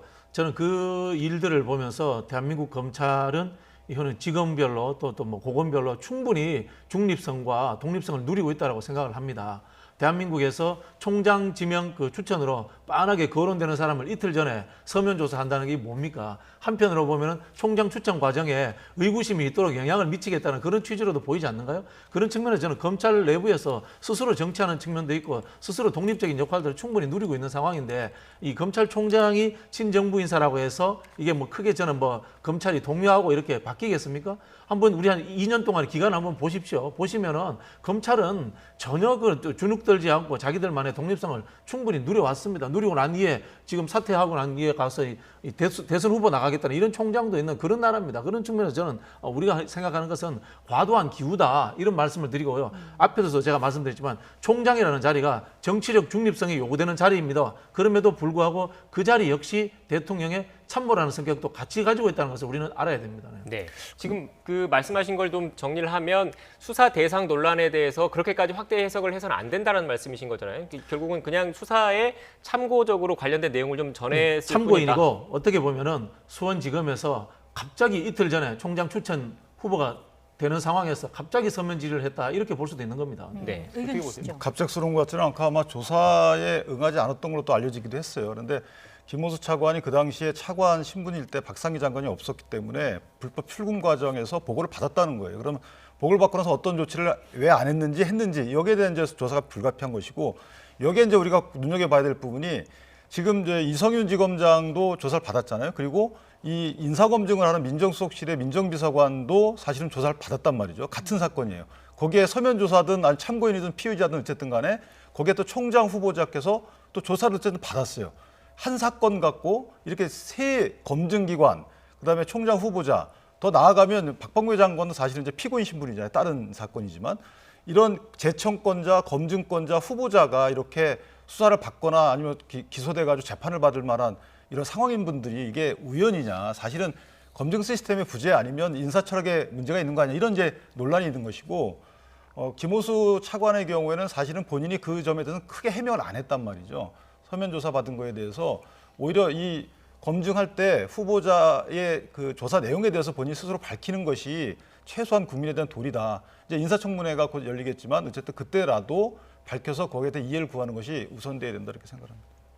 글쎄요, 뭐 대한민국 법무부와 이 수사를 하는 검찰총장 지휘 라인이 다 그렇다면은 야당 입장이라면은 그냥 대충 저는 청문회 할 게 아니고 길거리에 나가서 퇴진투쟁이라도 해야 되는 거 아닌가. 실제로 그 정도 생각을 갖고 하시면 모르겠는데 제가 보기에는 흔히 하는 청문회 때마다 있는 정치 공세 수준을 못 벗어나기 때문에 제가 그런 말씀 드리는 겁니다. 네, 일단 이 사안에 대해서도 여야의 시각차가 뚜렷한데 그렇다면 김호수 전 차관이 그리고 지금 현재는 이제 검찰총 후보자로 지명된 상태인 거죠. 이 김호수 후보자와 지금 이성윤 서울중앙지검장이 앞으로 어떻게 될 것인지에 대해서도 좀 관심이 좀 쏠리고 있거든요. 현재 이성윤 지검장 같은 경우에는 아직 고검장으로 승진을 안 한 상태이지 않습니까? 그래서 고검장으로 승진을 해서 검찰총장을 보좌하는 대검 차장으로 가는 것 아니냐 이런 일각의 분석도 있는 것 같고 아니면 서울중앙지검장을 계속 맡을 것이다라는 시각도 있는 것 같던데 어떻게 보십니까? 글쎄요, 뭐 김학의 차관 관련해서 수사를 받고 있는 상황이기 때문에 인사 문제가 저는 뭐 쉽지는 않을 것이다 그런 생각이 드는데요. 총장 임명되어야지 그게 이제 결론이 날 거다 이렇게 봐지는 것 같습니다. 네, 좀 조심스러운 입장이신 것 같고요. 기수안배 뭐 이런 것들을 볼 때 이제 김호수 총장 후보자는 20기거든요. 그다음에 이성윤 지검장은 이제 23기고 조남감 대검 차장 24기입니다. 그렇다면 또 구본선 광주고검장도 23기예요. 네. 이분들이 사실은 정부가 크게 사실 갈등이 있었다고 보기 어려운 분들이기 때문에 이분들을 다 아마 살리려는 인사를 할 것이고 그 인사 가운데 하나가 이제 그 이성윤 지검장을 고검장 승진시켜서 대검 차장에 보하는 걸로 그래서 전체적인 전국 법원을 검찰을 지휘하는 걸로 이런 시나리오가 하나 있을 수 있고 아니면 조남감 대검 차장을 현재 위치에 두고 이성윤 지검장도 그때 유임시키는 방안 몇 가지 이제 굵직한 수사 사건이 있기 때문에 이 두 가지 안이 논의되고 있는데 개인적으로다가는 이성윤 지검장은 아마 그 인사를 하시는 것이 김호수 차관의 총장 직무 수행에 조금 더 어떻게 보면 유리를 줄 수 있는 안이 아닐까라고 생각을 해요. 네, 부대변님, 검찰총장 같은 경우에는 물론 인사청문회를 거쳐야 하지만 국무총리 등과 달리 국회 동의는 필요 없는 거지 않습니까? 그렇죠. 네. 뭐 청문회 보고서 채택은 안 될 거죠. 뭐 그렇게 예상을 하고 있습니다만은 사실 이제 뭐 김호수 총장이 여당의 이제 강경파 입장에서 보자면은 이성윤 지검장을 낼 수도 있었는데 이 김호수 총장이 이 차선의 선택 정도였단 말입니다. 그런 부분이 있기 때문에 저는 야당에서 적절한 수준에서 그 반대를 하는 정도로 하고 이걸 가지고 지렛대로 법사위원장 문제를 이렇게 엮어서 되돌리려고 하는 그런 식인 정치적 전화로 가지 않을까, 뭐 저는 그렇게 예상을 해봅니다. 네, 그렇게 예상하신다고 그랬는데 어제도 그렇고 오늘도 그렇고 여야 지도부 간의 상견례 자리가 있습니다. 실제로 그런 얘기가 오간다는 이야기가 들으셨습니까? 그렇죠. 그까지 듣지는 못했는데요. 제가 야당 쪽의 이야기를 들어보면 이제 야당의 중진들이 상임위원장 7개 문제, 그다음에 이제 국회 부의장 문제인데 국회 부의장은 현재 비어 있지 않습니까? 비어 있는 상황인데 정진석 의원이 거기에 물망에 오르는 상황이고 그러다 보니까 이제 당대표도 출마를 하지 않았지 않습니까? 그 이야기 뭐냐면은 원내대표 선거할 때 그런 자리 문제들에 대해서 좀 깊숙한 논의가 있었을 것이다. 그런 생각이 저는 예측이 들고요. 제가 좀 감히 짐작을 해보자면 7개 상임위원장은 당연히 받아오고 법사위 위원장은 절충점을 하나 만들기 위해서 지금 현재 김기현 신임 원내대표가 굉장히 강성 발언들을 쏟아내는 게 아닌가 전략적으로 저는 그렇게 좀 짐작을 해봅니다. 네, 지금 이렇게 추측을 하셨는데 결국 검찰총장 후보자 인사청문회와 법사위원장 자리 또는 국회 부의장 자리, 기타 상임위원장 자리를 협상 카드로 쓸 수도 있다라는 분석이신 것 같은데 어떻습니까? 내부 저는 협상 카드로 내놓지도 않을 거라고 생각을 하고요. 또 협상 카드로 받을 이유도 없는 것이 법사위원장은 아마 여당에서 양보하지 않습니다. 그리고 검찰총장의 경우에는 국무총리처럼 국회 동의를 요하는 자리가 아니기 때문에 협상 카드로 작용하지 않을 것 같고. 아니 이제 제가 말씀드린 거는 저희가 내놓는다는 게 절대 아니고 야당 쪽에서 요구를 할 것이다라고 이렇게 요구 안 하신다는 말씀이신 거예요? 아니 그게 아니고 법사위원장 자리는 사실은 1988년 이후에 그러니까 원구성 협상에서 이제 김대중 대통령 지나서 이후에도 야당이 갖고 오기로 해서 계속 해왔거든요. 그러니까 거기에 대한 원칙을 세우는 계기를 삼는 건 좋아요. 예를 들면 여당에서 기존에 제기했던 차기 다음 이제 정부 여당이 다음 대선에서 이기는 그 정당이 법사위원장을 가져가기로 한다면 그것이 원칙이 확립된다면 나머지 상임위원장 7개 선에서도 어느 정도 조율이 되지 않을까라는 개인적인 생각입니다. 네, 정리를 하면 그러니까 그럴 수도 있다라는 추측, 야당이 그럴 수도 있겠다라는 추측을 해주신 거고 그렇죠. 또 야당 입장에서는 그럴 일은 없다라고 반박을 해주신 거고 이렇게 좀 정리를 하고 다음 주제로 좀 넘어가죠. 네, 오늘 동시다발적으로 5개 부처의 장관 후보 청문회가 열리고 있습니다. 각종 의혹 제기에 후보자들은 사과부터 하면서 몸을 낮췄는데요. 먼저 오늘 청문회 상황 먼저 보고 이야기를 이어가겠습니다. 지금과 같은 부동산 시장의 상황 그리고 국민들께서 생각하시는 그런 선에서 본다면은 이 부분도 굉장히 불편하게 느끼시리라고 저도 생각을 하고요. 경이나 이런 것에 상관없이 굉장히 송구하다는 말씀을 드리고 싶습니다. 최근 제기된 카페 운영과 관련된 지적에 대해서는 사려 깊지 못한 처신으로 국민의 눈높이에 부합하지 못한 점에 대해 사과드립니다. 지적된 문제에 대해서는 적극적으로 검토하고 조치할 것을 약속드립니다. 부동산 다운계약 이 부분 계속 언론났습니다. 그죠? 근데 부동산 중개업자가 한 일이다. 그 당시 관행이 그랬다. 이렇게 설명을 하고 계십니다. 이 자리를 빌어서 국민한테 사과하시고 싶은 마음은 없습니까? 네, 저희가 면밀히 살피지 못한 부분에 대해서 정말 송구스럽게 생각하고 있습니다. 네, 각 후보별로 각종 의혹들이 제기가 된 상황인데 야당에서 보기에는 가장 문제가 되는 후보는 누구라고 보시는지요? 아무래도 임혜숙 과기부 후보자시죠. 이분은 이제 일단 기본적으로 업무 어떤 전문성 부분도 문제가 있어요. 이전에 과학기술연구회인가요? 거기 이사장으로 취임할 때도 해당 공공노조에서 문의를 했더니 이제 좀 공부하겠다라는 취지로 말씀하셨는데 그 이후로 3개월 만에 장관 후보자가 된 거기 때문에 거기에 대한 전문 지식 부분 문제가 있고 또 하나 도덕성 검증 관련해서 그러니까 연구재단의 돈을 받아서 이제 공적 기금입니다. 그 돈을 받아서 해외 학회 활동을 갔는데 그 학회 활동의 성과가 별로 아직까지 나온 게 없다는 거죠. 결국 이제 외유성 학회 활동이고 거기에 가족이 더불어 갔다는 겁니다. 가족이 가서 자녀분들 경비는 본인이 됐다 하더라도 어쨌든 남편은 같이 투숙하고 했기 때문에 일부 경비 혜택을 본 것이고, 자 그걸 문제 삼는 것이 아니고 10여일 정도 되는 학회 활동을 갔으면 또 공적 기금 갖고 갔으면 거기에 맞는 어떤 활동을 하셨어야 되는데 아직까지 거기에 대한 내역이 안 나오고 있다는 겁니다. 저는 그게 가장 큰 문제라고 보고 네. 그다음에 이제 박준영 후보자도 좀 문제가 있죠. 네. 이제 거짓말 부분도 문제가 있는 겁니다. 왜냐하면 외교 행랑을 통해서 그 많은 물품을 들여왔는데 본인이 몰랐을 리는 없다는 것이죠. 그런데 그 판매된 것까지 몰랐을 수 있어도 갖고 들은 것 자체가 사실은 본인이 제지했어야 되는 거 아닌가. 그래서 거짓말 논란 또는 직무상의 청렴성 부분에 영향을 끼칠 수 있는 거라서 저는 이 두 후보자가 좀 문제가 있다고 생각합니다. 네. 그 공직자 출신 후보들임에도 불구하고 이렇게 몇 가지 문제점들이 나오는 것에 대해서 저도 좀 씁쓸하게 봤는데요. 뭐 낙마할 정도의 그 정도는 뭐 아니다라는 생각이 들고요. 보통 이제 정권 후반기로 갈수록 이 공직자 관료 출신들이 이렇게 장관이 되는 그런 과정에서 이제 상황으로 보이는데요. 임혜숙 후보자 문제는 가족 동반 학회 참석 문제는 뭐 저는 뭐 저희가 이제 이 평론하고 이런 입장에서 충분히 비판할 수 있는 뭐 거리가 된다라는 생각이 드는데요. 한편으로 저도 국민 한 사람으로서 이런 질문 한번 해주고 싶어요. 우리 국회의원들이 해외 연수나 뭐 그 일이 있어서 갈 때 가족 동반한 적이 없었는지 전수조사 한번 해봤으면 좋겠어요. 제 생각에는 뭐 제법 있을 거라는 생각이 듭니다.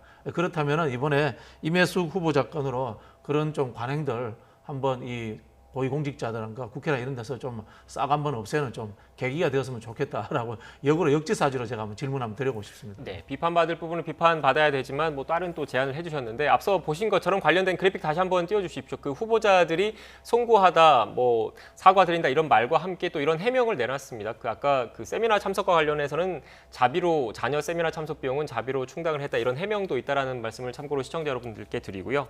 마지막으로 이렇게 장관 후보자들 외에 총리 같은 경우에는 국회 동의가 필요하지 않습니까? 물론 민주당이 절대 다수 과반 의석을 갖고 있기 때문에 뭐 통과에 큰 문제는 없을 거라고 일단 보고 있는 분들이 많던데 그래도 일단 뭐 인사청문회가 열리고 관련된 논의가 진행될 거기 때문에 어떻게 보십니까?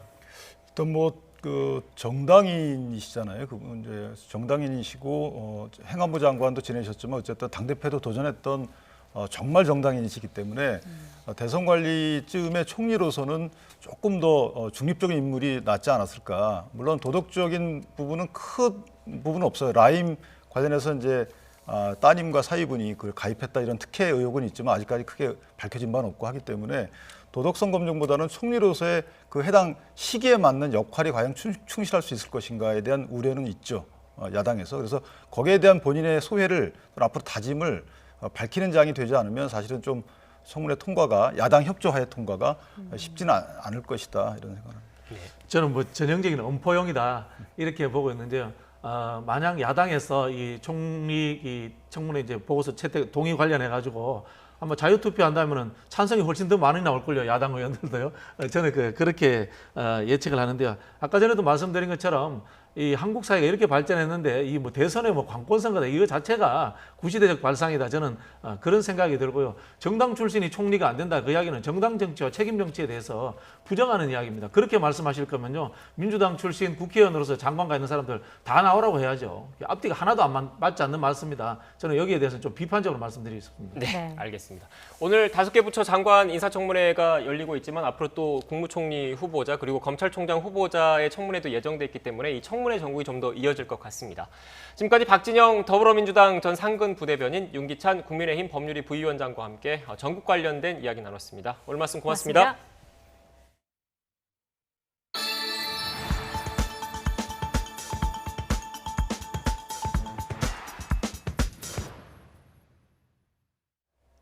마이크로소프트의 공동 창업자인 빌 게이츠가 부인 멀린다와 이혼을 발표했습니다. 146조 원의 재산 분할 문제를 포함해 이혼 이유나 공동 자선 사업의 향배에 관심이 모아지고 있습니다. 김원배 기자입니다. 지난 1994년 하와이에서 결혼한 빌 게이츠와 부인 멀린다는 현지 시각 3일 각자의 트위터를 통해 발표한 공동声明에서 결혼 생활을 끝내기로 했다고 밝혔습니다. 이들은 지난 27년 동안 훌륭한 3명의 자녀를 함께 키웠고 전 세계 모든 이들이 건강하고 생산적인 삶을 이끌어갈 수 있도록 돕는 재단도 세웠다고 회고했습니다. 이혼 이유와 관련해서는 구체적으로 밝히지 않고 인생의 다음 단계에서 부부로서 함께 성장할 수 있다고 더 이상 생각하지 않는다고만 밝혔습니다. 관심은 재산 분할과 이들 부부가 운영해온 세계에서 가장 영향력 있는 자선단체인 빌 앤 멀린다 게이츠 재단에 미칠 영향입니다. 월스트리트 저널은 포브스를 인용해 빌 게이츠의 재산이 세계에서 네 번째로 많은 1,305억 달러, 우리 돈으로 146조여 원 규모라고 전했습니다. 따라서 이번 이혼 결정에 따라 천문학적 규모의 재산 분할이 뒤따를 것으로 보입니다. 이들 부부는 법원에 제출한 이혼 신청서에서 결혼이 돌이킬 수 없을 정도로 파경에 이르렀다며 재산을 어떻게 나눌지를 합의했다고 밝혔습니다. 그러나 재산 분할 내용은 자세히 공개되지 않았습니다. 지난 2019년 이혼한 제프 베이조스 아마존 창업자는 전 부인 맥켄지 스콧에게 자신이 보유한 아마존 주식의 25%, 우리 돈 약 39조 원을 준 바 있습니다. 빌 게이츠는 2000년 마이크로소프트 최고 경영자에서 물러나 이사회 의장으로 옮긴 후 멀린다와 함께 질병과 기아, 불평등을 퇴치하고 교육을 확대하는 빌 앤 멀린다 게이츠 재단을 설립해 활동해 왔습니다. Better health leads to better education, which leads to better economic opportunities, which leads to broader prosperity for communities and countries. 코로나19 사태가 터진 뒤에는 이런 재단 활동의 연장선상에서 코로나19 백신 개발도 지원해 왔는데 두 사람은 이혼 성명에서 자선재단에서는 계속 함께 일할 것이라고 밝혔습니다. 그러나 뉴욕타임스는 빌 게이츠 부부의 이혼으로 전 세계적으로 자선사업, 공중보건, 비즈니스 분야에서 충격파가 몰아칠 것이라고 내다봤습니다. YTN 몬베입니다. 계절의 여왕 5월이라는데 마치 여름처럼 굵은 빗줄기가 내리고 있습니다. 이번 비는 봄비답지 않게 많은 양이 쏟아지겠고요. 또 벼락과 돌풍을 동반하며 요란하게 내리겠습니다. 비와 함께 해안과 일부 내륙을 중심으로 초속 10m 안팎의 강풍까지 동반될 것으로 보여서 시설물 관리에 각별히 주의해 주셔야겠습니다. 현재 레이더 화면을 보면 서쪽 지방을 중심으로 비가 내리고 있습니다. 특히 제주 산간에는 호우경보가, 제주 동부와 남부에는 호우주의보가 내려진 가운데 제주 삼각봉에는 시간당 40mm의 장대비가 쏟아지고 있습니다. 비와 함께 바람까지 거세게 불고 있습니다. 호우경보가 내려진 제주 산간에는 강풍경보까지 내려졌고요. 그 밖에 제주와 충남 서해안, 호남 해안에는 강풍주의보가 내려진 가운데 전남 신안군 가거도에는 초속 31m의 소형 태풍급 돌풍이 기록되기도 했습니다. 강풍에 날아갈 수 있는 낙하물이나 시설물을 단단하게 고정해 주시고요. 해안가 안전사고에도 각별히 유의해 주셔야겠습니다. 내일 새벽까지 제주 산간에는 무려 250mm 이상의 물폭탄이 쏟아지겠습니다. 또 제주 남부와 동부에도 150mm 이상의 큰 비가 내리겠습니다. 경기 북부와 영서 북부, 남해안에도 최고 80mm, 서울 등 그 밖의 지역에 20에서 60mm의 봄비답지 않게 많은 비가 오겠습니다. 이번 비는 다행히 어린이날인 내일 새벽 중에는 모두 그치겠고요. 낮부터는 다시 맑은 하늘을 되찾겠습니다. 다만 서울 낮 기온이 18도로 예년 기온은 5도가량 밑돌며 다소 쌀쌀할 것으로 보입니다. 나들이 계획하신다면 따뜻한 겉옷 챙기시는 게 좋겠습니다. 현재 호우특보와 강풍특보가 발효 중인 제주공항에는 항공기 운항에 결항이 빚어지고 있습니다. 항공기가 결항되거나 운항이 지연되고 있으니까요. 이용객들은 사전에 이용 정보를 꼼꼼하게 확인해 주시는 게 좋겠습니다. 지금까지 상암동 야외 스튜디오에서 YTN 권혜인입니다. 더 뉴스 마치겠습니다. 시청해 주신 여러분 고맙습니다.